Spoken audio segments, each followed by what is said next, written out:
का दिन सूर्यदेव को समर्पित किया गया है। ज्योतिष शास्त्र के अनुसार 9 ग्रहों में सूर्यदेव को राजा माना गया है। सूर्यदेव की साधना आराधना करने से कुंडली के सभी दोष दूर हो जाते हैं। कुंडली में सूर्य यदि मजबूत अवस्था में हो तो व्यक्ति को समाज में खूब मान सम्मान और सुख समृद्धि मिलती है। आइए सुनते हैं रविवार की व्रत कथा। प्राचीन काल में एक नगर में एक वृद्धा रहती थी। वृद्धा का नियम था कि वह हर रविवार घर आंगन गोबर से लीपकर भोजन तैयार करती और सूर्यदेव को भोग लगाकर ही भोजन करती थी। ऐसा व्रत करने से वृद्धा माँ का घर अनेक प्रकार के धन धान्य से पूर्ण था। श्री हरि की कृपा से घर में किसी प्रकार का विघ्न या दुख नहीं था। सब प्रकार से घर में आनंद रहता था। इस तरह कुछ दिन बीत जाने पर जिसकी गौ का गोबर वह वृद्धा लाया करती थी, वह पड़ोसन विचार करने लगी, यह वृद्धा सर्वदा मेरी गौ का गोबर ले जाती है, इसलिए अपनी गौ को वह पड़ोसन घर के भीतर बांधने लग गई। रविवार को वृद्धा को गोबर न मिलने से वह अपने घर को लीप न सकी, इसलिए उसने ना तो भोजन बनाया न भगवान का भोग लगाया तथा स्वयं भी उसने भोजन नहीं किया। इस प्रकार उसने निराहार व्रत किया। रात्रि हो गई, वृद्धा माँ भूखे ही सो गई। रात्रि में सूर्य भगवान ने उसे स्वप्न दिया और भोजन न बनाने तथा भोग न लगाने का कारण पूछा। वृद्धा ने गोबर न मिलने का कारण सुनाया।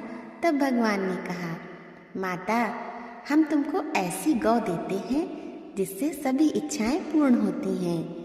क्योंकि तुम हमेशा रविवार को गौ के गोबर से लीपकर भोजन बनाकर मेरा भोग लगाकर खुद भोजन करती हो, इससे मैं बहुत खुश होकर तुमको वरदान देता हूँ।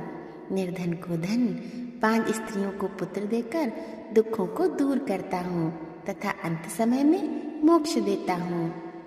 स्वप्न में ऐसा वरदान देकर सूर्य भगवान अंतर ध्यान हो गए और वृद्धा की आँख खुली तो वह देखती है कि आंगन में एक अति सुंदर गौ और बछड़ा बंधे हुए हैं।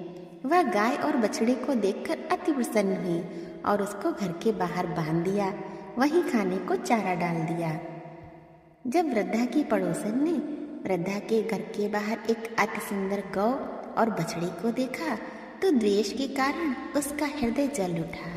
उसने देखा कि गाय ने सोने का गोबर किया है, तो वह उस गाय का गोबर ले गई और अपनी गाय का साधारण गोबर उसकी जगह रख गई।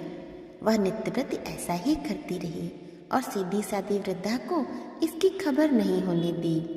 तब सर्वव्यापी ईश्वर ने सोचा, चालाक पड़ोसन के कर्म से वृद्धा माँ ठगी जा रही हैं, तो ईश्वर ने संध्या के समय अपनी माया से बड़े जोर की आंधी चला दी। वृद्धा माँ ने आंधी के भय से अपनी गौ को भीतर बांध लिया। प्रातःकाल जब वृद्धा ने देखा कि गौ ने सोने का गोबर दिया है तो उनके आश्चर्य की सीमा न रही और वह प्रतिदिन गौ को घर के भीतर ही बांधने लगी। उधर ईर्ष्याल पड़ोसन ने देखा कि बुढ़िया तो गौ को घर के भीतर बांधने लगी है और उसका सोने का गोबर उठाने का दांव नहीं चल रहा है, तो वह ईर्ष्या और डाह से जल उठी और कुछ उपाय न देख पड़ोसन ने उस देश के राजा की सभा में जाकर कहा, महाराज, मेरे पड़ोस में एक वृद्धा के पास ऐसी गौ है जो आप जैसे राजाओं के ही योग्य है। वह नित्य सोने का गोबर देती है। आप उस सोने से प्रजा का पालन करिए। वह वृद्धा इतने सोने का क्या करेगी? राजा ने ये बात सुनकर अपने दूतों को वृद्धा के घर से गौ लाने की आज्ञा दी। वृद्धा प्रातः ईश्वर का भोग लगा भोजन ग्रहण करने ही जा रही थी कि राजा के कर्मचारी गौ खोलकर ले गए। वृद्धा काफी रोई चिल्लाई, किंतु कर्मचारियों के समक्ष कोई क्या कहता। उस दिन वृद्धा गौ के वियोग में भोजन न खा सकी और रात भर रो रो कर ईश्वर से गौ को पुनः पाने के लिए प्रार्थना करती रही। उधर राजा गौ को देखकर बहुत प्रसन्न हुआ, लेकिन सुबह जैसे ही वह उठा सारा महल गोबर से भरा दिखाई देने लगा। राजा यह देख घबरा गया। भगवान ने रात्रि में राजा को स्वप्न में कहा, हे राजा, वृद्धात्मा को गाय लौटाने में ही तेरा भला है। उसके रविवार के व्रत से प्रसन्न होकर मैंने उसे गाय दी थी। प्रातः होते ही राजा ने वृद्धा माँ को बुलाकर बहुत से धन के साथ सम्मान सहित गौ बछड़ा लौटा दिया और उसकी ईर्ष्यालु पड़ोसन को बुलाकर उचित दंड दिया। इतना करने के बाद राजा के महल से गंदगी दूर हुई। उसी दिन से राजा ने नगरवासियों को आदेश दिया कि राज्य की तथा अपनी समस्त मनोकामनाओं की पूर्ति के लिए रविवार का व्रत रखा करो। व्रत करने से नगर के लोग सुखी जीवन व्यतीत करने लगे। कोई भी बीमारी तथा प्रकृति का कोई प्रकोप उस नगर पर नहीं होता था।